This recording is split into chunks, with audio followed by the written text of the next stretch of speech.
اعوذ باللہ من الشیطان الرجیم، بسم اللہ الرحمن الرحیم۔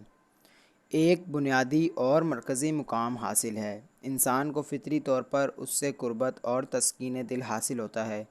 نبی صلی اللہ علیہ وآلہ وسلم فرماتے ہیں، پوری دنیا فائدے کی چیز ہے اور دنیا کی سب سے زیادہ فائدہ مند چیز نیک بیوی ہے۔ آپ کے اخلاق حسنہ اور باہم زندگی بسر کرنے کی اچھائیوں میں سے یہ تھا کہ آپ صلی اللہ علیہ وآلہ وسلم ام المؤمنین عائشہ کو ان کے نام آخری مجد و حذف کر کے یا عائش کہہ کر پکارتے، نیز ایسی خبر سناتے جس سے دل خوشی کے مادے اچھل اٹھتا۔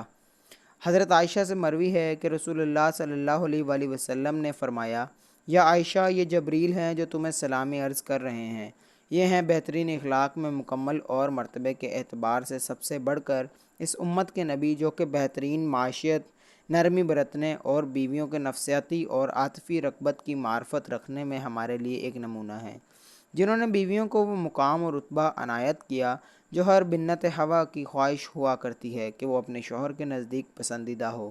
حضرت عائشہ نے کہا کہ میں پانی پیتی تھی، پھر پی کر برتن نبی صلی اللہ علیہ وآلہ وسلم کو دے دیتی۔ آپ اسی جگہ منہ رکھتے جہاں میں نے رکھ کر پیا تھا اور پانی پیتے، حالانکہ میں حائضہ ہوتی تھی، اور میں ہڈی نوچتی، پھر رسول اللہ صلی اللہ علیہ وسلم نے اور اسی جگہ منہ لگاتے جہاں یہاں اس نے لگایا ہے۔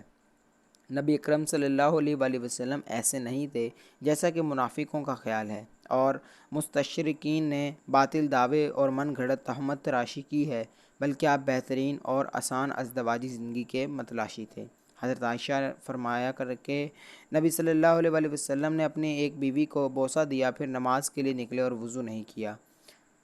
بہت سے مقامات پر رسول اللہ صلی اللہ علیہ وسلم نے اپنے نزدیک عورت کے بلند مرتبے کو واضح انداز میں بیان کیا ہے، اور آپ صلی اللہ علیہ وآلہ وسلم ہی کی وہ شخصیت ہے جنہوں نے حضرت عمرو بن العاص کے جواب میں فرمایا اور انہیں اس بات کی تعلیم دی کہ بیوی کی محبت انسان کا کامل اور رسوا ہرگز نہیں کرتی۔ عمرو بن العاص سے روایت ہے کہ انہوں نے رسول میں سے دریافت کیا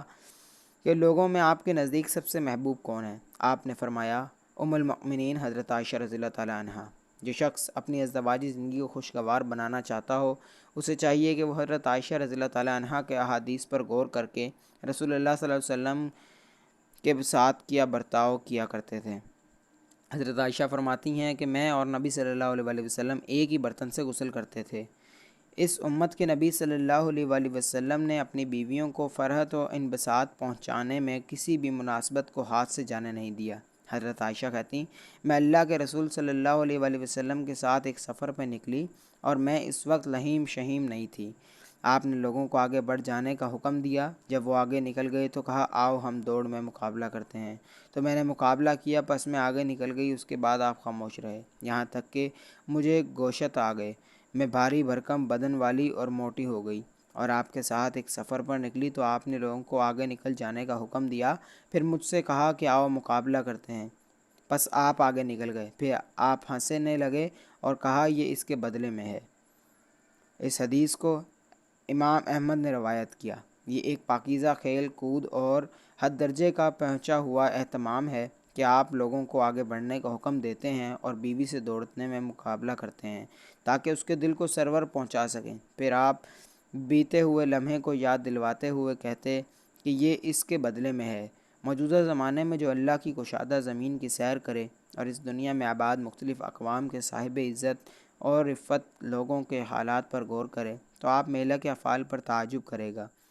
کہ وہ ایک مہربان نبی صلی اللہ علیہ وآلہ وسلم، کامیاب سپہ سالار قریش و بنو ہاشم کا بیٹا، ایک دن فتح و نصرت کی حالت میں ایک عظیم لشکر کی قیادت کرتے ہوئے لوٹتے ہیں،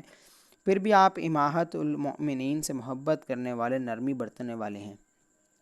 قیادت سفر کی دوری اور فتح آپ کو ہرگز اس بات سے غافل نہیں کرتی کہ آپ کے ساتھ کمزور عورتیں بھی ہیں، جنہیں سفر کی مشقت اور تھکان کو دور کرنے کے لیے شفقت و محبت اور عزم و ہمت کی ضرورت ہے۔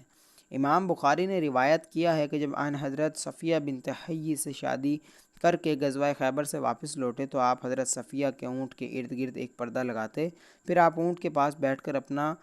گھنا لگا دیتے، پھر حضرت صفیہ آپ کے گھٹنے پر اپنا پاؤں رکھ کر اونٹ پر سوار ہو جاتی۔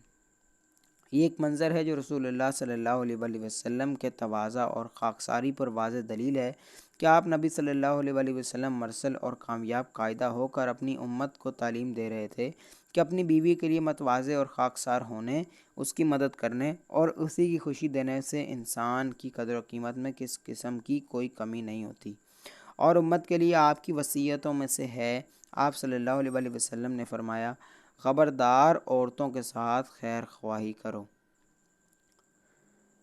اس ویڈیو کو زیادہ سے زیادہ شیئر کریں، ہو سکتا ہے کہ آپ کے ایک شیئر سے یہ بات کسی کے دل میں اتر جائے۔ اس قسم کی اور ویڈیوز کو حاصل کرنے کے لیے آپ ہمارے چینل کو سبسکرائب کریں، واحد اسلامک ٹی وی کو جوائن کر لیں تاکہ آپ کو اور انفارمیٹو